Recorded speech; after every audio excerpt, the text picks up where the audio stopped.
trigger on this. I wouldn't either.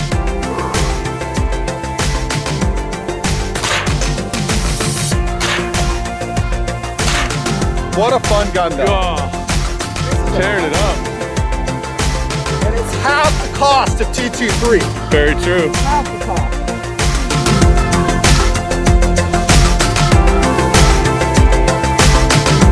Yeah, buddy. Cool gun. Not long ago, I reviewed this gun. The pretty excellent CZ Scorpion Evo 3 S1. Man, that's a long name. I just call it the CZ Scorpion. If I'm really motivated, I'll throw Evo in there, but it's pretty much the CZ Scorpion is what I call it. The Scorp. Love this gun. Yes, it has some quirks. Go watch my tabletop review. It's not perfect, but it motivates me. Yeah, it motivates me to spend money on it and go buy it and keep it and SBR it. That's the Scorpion. I mean, when you SBR it, it comes into its own. It really makes a lot more sense as a pistol. No. I think it's stupid to run as a pistol. Anyone who acts like it's smooth or easy to shoot as a pistol, I think they're either lying to you or they've been bought off. Don't believe it. But as an SBR, if you can shoot it from the shoulder, really like a mini subgun. Granted, semi-automatic, like I said, in tabletop. Now, I finished this tabletop review, and this is why I'm introing, because I got to thinking, I was like, well, what has the market done PCC-wise? What do I need to come up to speed on? And you've seen the title of this video, and lo and behold, we are going to talk about what I think is a very serious competitor to this, and also the SIG MPX. And that is a dedicated AR-15 style pistol caliber carbine that uses Glock mags. They also have a Smith & Wesson version. Say hey to the Tresna JAG9. First up, props to Tresna for getting a name correct. What do you mean, nothing? Well, JAG9 is a cool name. It's something that people can remember. It's J-A-G capital 9, and then there's different models. This is a civilian 16-inch barreled gun, right? And then they have a law enforcement only one. It's a Jag9F. That thing is super sick. It's select fire, has a nickel boron coated bolt. I don't think this one does. Quick change barrel system. You can get that select fire LE version only in 7.5 or 16-inch barrel lengths from Tresna Defense. I'm talking about the Jag9S. Nice. And then they have a Jag9P pistol, which I recommend you buy if you think you're ever going to SBR it, because you're halfway there. Once you get the paperwork done, then you put your stock on. Angels sing, and it's awesome. You know what I'm saying? And I'll tell you what, if you SBR this, I'll say it now, and I've been doing a really good job not cussing lately, but I got to cuss a little bit here because it really makes the point. Nice. A Jag9 SBR'd will be cool as shit. I'm sorry, I just have to say it that way. It will be so sick, because it will be right here, and I've rolled in photos for you. It'll be lighter, it'll be faster into action, baby. Now, before we get carried away, let's ground ourselves with another maybe reminder of my original philosophy video on pistol caliber carbines. I always have to put it at the top because it is our philosophy of use discussion. Pistol caliber carbines don't suck, after all. But they are pistol calibers, and so if I'm getting in the crap, dudes, I'm going to be running something more than a 9mm, more than a 40, thank you. 5.56, whatever, things we've talked about a lot. In that video, though, we have a very interesting discussion. I think it plays for the Jag9. They're softer recoiling. They're fun to shoot. They're great recreational guns for people who are recoil shy or just getting introduced to the world of shooting. Taking them out and shooting a Jag9, for that matter, an Evo. A great introduction. And it won't intimidate them. It won't overwhelm them. It's a gun you can run your steel courses on in close range without having to go with the extreme expense of frangible ammo for a 5.56 or whatever other caliber you want to run. We talk a lot more in that philosophy video about, well, you know, is it the best active shooter response gun? I kind of framed the Kel-Tec Sub 2K 2nd Gen discussion along those lines for interest, and it was interesting. It depends. It depends. Still a 9mm. You do have a lot of rounds. I mean, this is wearing a 33 round mag in it right now. Yeah, it will work. So I covered the models to this point they have. I predict the Jag9 will be successful. You heard it here first, TMP. It will be successful. I think this tabletop review will help get the word out and make it so. And good on them. Because, and I guess I'll show you this right now. I have another AR platform, 9mm, AR platform, 9mm, coming up for tabletop review. It will bracket this review because it too is one that I went out searching for, and it's like, well, let's see what the market's producing. I want to tabletop them and kind of flesh out my PCC playlist. The Stag 9T, which is a really good gun. The Stag 9T is cool. If you have a hankering for a Colt 9mm and you've seen the prices of those very collectible guns go up over the years, I would definitely look to this gun. But I think the Jag9 has more advantage over it in several areas, and I will discuss them here in the tabletop. I'm going to do the separate tabletop. I have a lot of great things to say about the Stag. But the Jag, they both rhyme, by the way, obviously. Dudes. One thing I super love, and I guess we'll go into SAWC design and ergos, is that they did use a Glock magazine. I mean, the reason I like this is because a lot of folks already have the Glock 18 mags, the 33 rounders. They're super reliable, they're proven, they're lightweight, they're durable, and they don't cost an arm and a leg. You should stock up on these before they are made illegal, by the way, if you have a Glock platform of any kind. Firepower, therefore, and we'll jump ahead, is pretty much superb with the Jag9 series because they chose this. A 17 rounder will fit, 17 plus 2 base plate will fit all day long. And by the way, we're just going to have to do a little pretending here. These are actually 3rd gen Glock 33 rounders, and they don't really work in the Jag because the magazine release is, as you can see, it would retain on this side. These are 3 gens, so you pretended when you're in kindergarten, you can pretend now. I have a couple 4 gens running around. I don't know where they are. So, sorry. The point being is, if they're not 4 gen, maybe a disadvantage if you have a whole stock up of 3rd or 2nd gen 33 round mags. You know, I think it's worth it. Just go out and get some new Gen 4s. Sell your other ones if you have to. Great choice with the Glocks. Going with the Glock mags. The Smith & Wesson version, I think they're still making. Maybe. That would be another great option as well if you have an M&P platform. And there's some good magazines for that. I don't think they're this good, though. I think they're like Pro Mag, and they're okay. I've had good luck with Pro Mags. A lot of guys badmouth them in the comments, and it really depends on which one you're talking about. Firepower, excellent. Choice of magazine, super, super excellent. An advantage over like the Stag 9T is that it's a lightweight magazine. That Stag uses an Uzi-style steel magazine, which is heavy. Reliable, tough, heavy. These days, you don't need a heavy magazine to make it reliable and functional. We should know that. Totally true.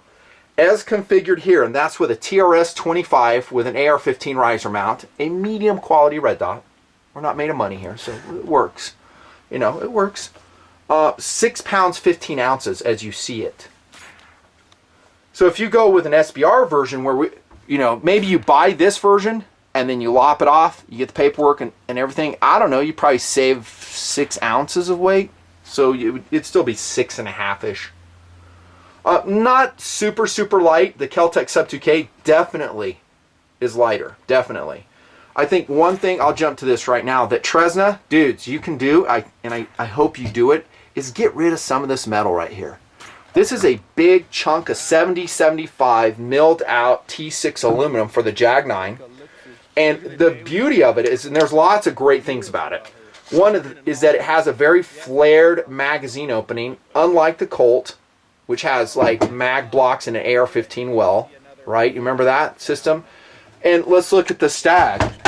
The Stag just has, basically a slot. I mean, there is some chamfering there, some beveling, but it's nothing like the Tresna. So quick insertion, at least finding the mag well is going to be relatively quick. But you can see the big chunk of metal we have here. Let me put my S20 on there so you can see. I think we could do a better job milling that out. Either go like vertical milling coming down through here or horizontal. Just some lightning holes through here. And 2, 3 would it take? Could you lose 2 ounces off of it? If you can, I would. Totally. Now this is matte finished aluminum. It looks cool, non-reflective. We've seen it lots and lots. The downside of it is that it can grab your magazine, and especially when it's full. So in our testing, we found that when you stick a full magazine in, it's kind of grabby. You'll see it kind of shining now because I actually have some rim oil in here, and I was just experimenting. It's like, well, will it make it easier to insert? And I didn't shoot it that way, but just messing around with it, it seems like it would. You might experiment with putting Armor All on your mag bodies so the plastic's slicker, and I think that will help it as well. The good news is it's a very precise placement, so you can find the mag well easy, and then let's say you come at this angle and it'll automatically right itself and go in the proper angle. Again, we're pretending this is a 4-gen click, and then you have a very stable magazine. I think that leads to the reliability. So I think Tresna did its work well, saying, hey, we need to have this angle to make the blowback operation work, and they nailed it. We didn't have a single jam, spoiler alert, on this. And jacketed hollow point, JHP, FMJ, none. The weight I would say is okay. It's not like amazingly light, but remember what I said. If you have a super light gun, and this, by the way, is not a super light gun, the Evo, that's all right. It's harder to shoot, and the Sub 2K would be a good example of that. That it's great carrying, it can carry very well, concealable, all that good stuff, but when you get it into play, it'll bounce around on you a little bit more.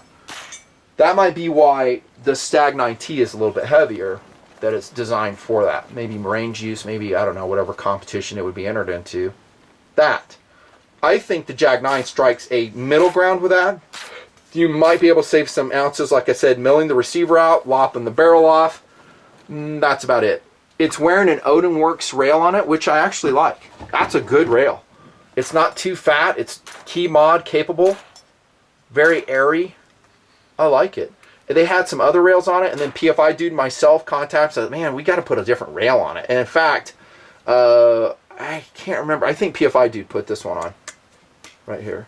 Key mod. So I think now you'll have an Odin Works rail on it. And so we've talked to Jag and said, hey, here's some things we might do to make the product better. So maybe we can help the process along. I love the profile of the barrel. Not too thick, not too thin. Pretty excellent. Kind of an M4 style profile, and as you can tell, obviously there's no direct gas impingement.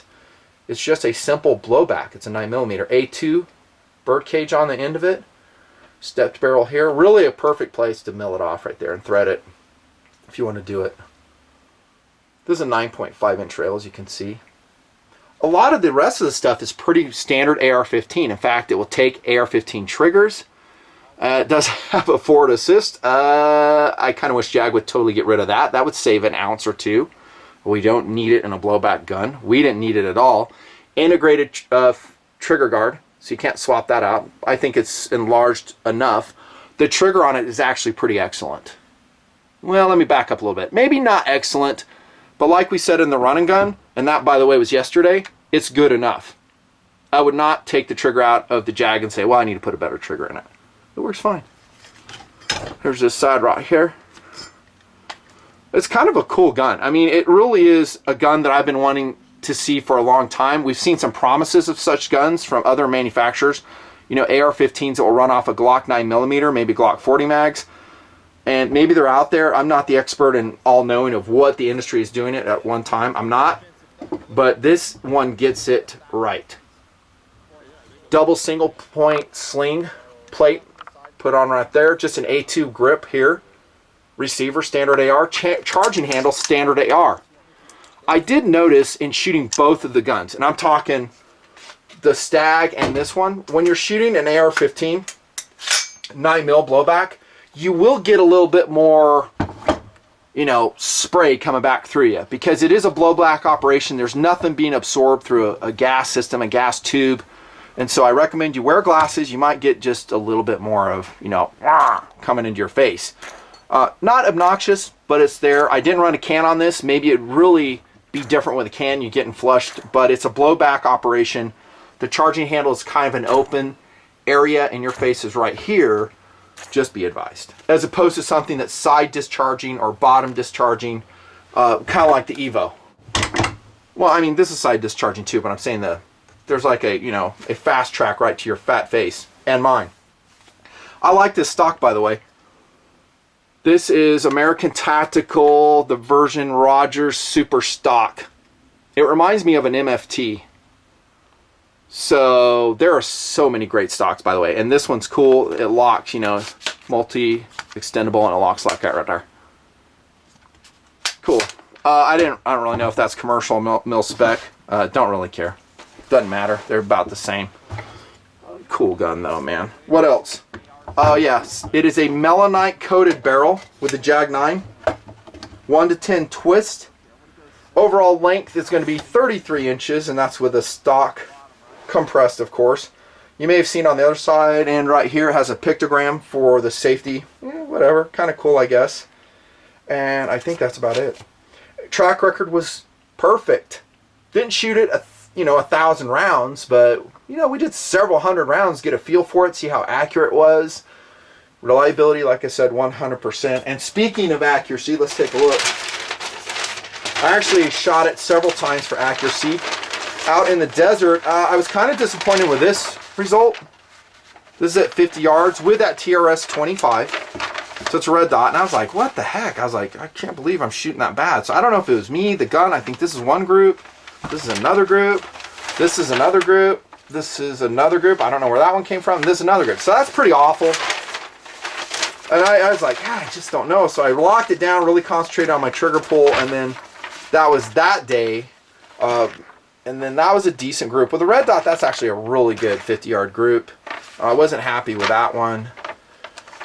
And I put a down arrow for here. So I don't know. I was like, gosh, I wasn't coming away going, wow, this thing's super accurate, but I didn't know if it was me. So yesterday I had PFIDude get behind the trigger, and this is what he shot with it. That's a good group. That's a really good group. And that's not a bullet hole. This is the group right here. That's with Fioki, 115 grain F&J, a super consistent round. And so the other rounds I was shooting on those other targets, I think, well, that one was Fioki as well, and then I shot some tactical ammo. So I don't know. So I would call the accuracy good. In my own shooting, I didn't see it to be like, whoa, so accurate. Field strip is super easy, and to keep my brand new, pretty clean reviewing cloth clean, I'm not going to totally take it down, but it's just standard AR. It's blowback operated, so all you have is a big old bolt right here, right? No gas system. So a blowback gun just has a bolt of a certain mass and weight and a spring of a certain resistance. Once they tune that for the load or a variety of bullet weights, they can get it reliable, assuming the magazine system's squared away, and that's what they did. Here's a look on the inside of the Jag9. So super simple. It really is simple. It kind of makes me wonder why these things are so expensive, and they're not cheap, man. I ain't gonna lie. I mean, this is well over $1,000. I think some of it may be because it's a new design. They had to pay for all the milling, the operation. I think most of us will get that, and that's probably where it is. But once that's paid off, I don't ever see them lowering the price. That's kind of the cost of entrance. It's about $1,100 MSRP. Depending on where you go, you could get it for less. Before we talk about some other options, let's perhaps consider accessories. Talked about SBRing already. You could can it, of course. Magazines, yes, absolutely. You probably have them already.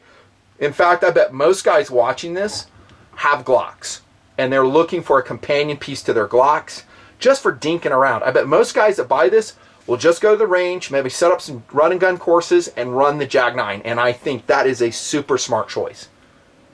Super smart choice. And our running and gunning with this thing, I mean, it was super accurate. I forgot to mention that in real world tagging like a 10-inch plate, no problems. We were shooting it standing at 80 yards, no problems. Although, like I said, the 9mm does not inspire confidence in me personally at 80 yards. It's like, dink. Take your pick, dude. I wouldn't change the guard out. If it comes with Odinworks, I'd leave that on. I don't even know if I'd change this out. I might put an MOE or some other, whatever your favorite, it'll take AR grips on it. Change that out, and that's about it. Trigger I'd leave. Buttstock, great choice. Tresna Defense, and that'll take us to options. M1 carbine, always said it. Consider it. No, it's not super cheap. But they are, I understand, making 9mm chambered M1 carbines. I think Enland is making those. I could be totally off. Oh, they're going to be expensive. They're going to be kind of a second cool thing where you want a, you know, a World War II styled gun. Will it be as tactical and as capable as this? No, because they don't have Picatinny rails. I mean, you can throw whatever sight you want on this. You can put VGs on the Tresna, lighting, it's key mod rail. It's everything an AR does. It'll do it. And it does it for super cheap. About half the cost, I'd ballpark it to say shooting a 9mm versus a 223. So you can shoot twice as much. But M1 carbine's good. I've talked a lot about that. SIG MPX, about the same cost. And from what I know, I think that SIG MPX is a very excellent gun. The only problem is you have this gun running around out there for, you know, $400 or $500 less. That's kind of a cool view right there, buddy. I mean, when you have a very similar product out there and it's less and it's just as good, just as accurate, I don't think your expensive product is going to excel that much. Call me crazy.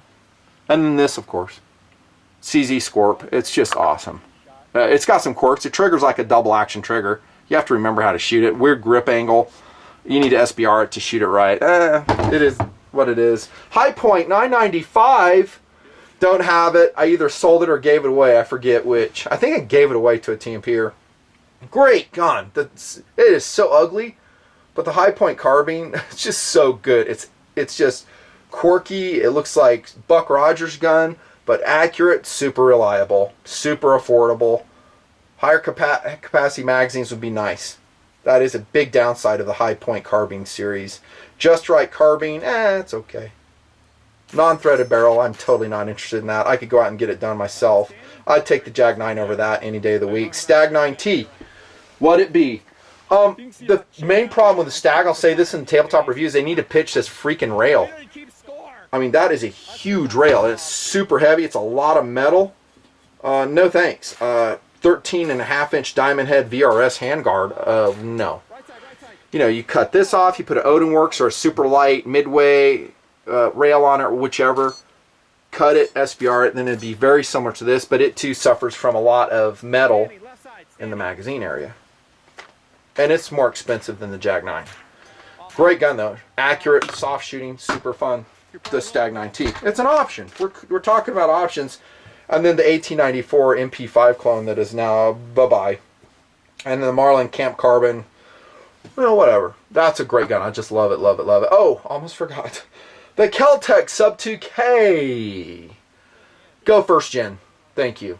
I found out, and this is all subject to change. This is a moment in time, but it is non-recommended in the Nutnfancy project now because we found the front sight base under extended shooting. That little Allen screw will come loose and that front sight base will start twisting around. We found this out because we're running and gunning in our pistol caliber carbine shootout, and freak, we couldn't hit anything. I'm like, what is going on with this thing? I know it was zeroed. I mean, it shot very well during testing for the tabletop. We started looking, that whole front sight base was like loose. It had spun like 20 degrees to the left and we didn't notice it. And then we tried to shoot with the offset red dot and we found out the forearm, the handguard had also loosened, was unstable. So we really had no effective way to sight the gun in, we know, because we spent about an hour on it. And then it has a windage problem with the front sight. I mean, it's really hokey. That whole front sight thing on the Gen 2 Sub 2K has to be redesigned. Third-party folks like, I'm trying to think of their names, whoever can fix it. And maybe the gun itself is accurate enough, it's super reliable, super lightweight, fun, compact, but it has a very serious sighting issue. I'll leave it at that. This is a great gun. You know, would you spend $1,000 on it? Nothing? Fair question. I don't know. I mean, if I'm going to use it for serious purposes, heck no. No, I wouldn't. How's that for truth? It's going to be an AR or a tactical carbine of some sort. Maybe something in the AK platform, 7.62, you know, or 5.56, 7.62 39. That's what I do. But for training, having fun, maybe some very key and distinct applications where a pistol caliber can serve the purpose, all talked about in the POU vid, yeah, I'd do it. It's cool. And like I said, USBR it, oh, very cool. All done. See ya. definitely not least, the Tresna, as seen in TMP Jag9, PFIDude. I love it. That's a cool gun, dude. I think between the, because it kind of boils down to between these two because they're so similar. But for me, I would take the Glock mag platform hands down. Yeah, I kind of agree with that. Yeah. I mean, they both shot really, really well. I'll let you do that. Yeah. Going in backwards. But I think that the Glock mag is a win for me. It shot really, really well. Accuracy was there. I don't think it was quite as accurate as the Stag. Agree, I don't think it is either. But for what we did and what anybody else would be doing with it, it had plenty of accuracy to put it on target when we needed it to. Yeah. That's a cool system. Very light handguard. It's not near as front heavy as the Stag. Agreed, because of the handguard. Right. And the barrel profile. Yeah. I love the profile on the Jag9 barrel. I like it better than the Stag. A little bit. I mean, they're both the same length. Yeah. We didn't shoot it with a can, so we can't really talk about that yet. Like the stock, we said that. Trigger's good on the Jag. I kind of prefer it over the Stag. I do too. The Stag seems very stock, military spec, AR-15-ish. Yep, I agree. I don't know which trigger they used, but I love it. Yeah, it's cool. And like you said, the Glock mag's huge win. You need to just mill some of this metal out and lighten it up.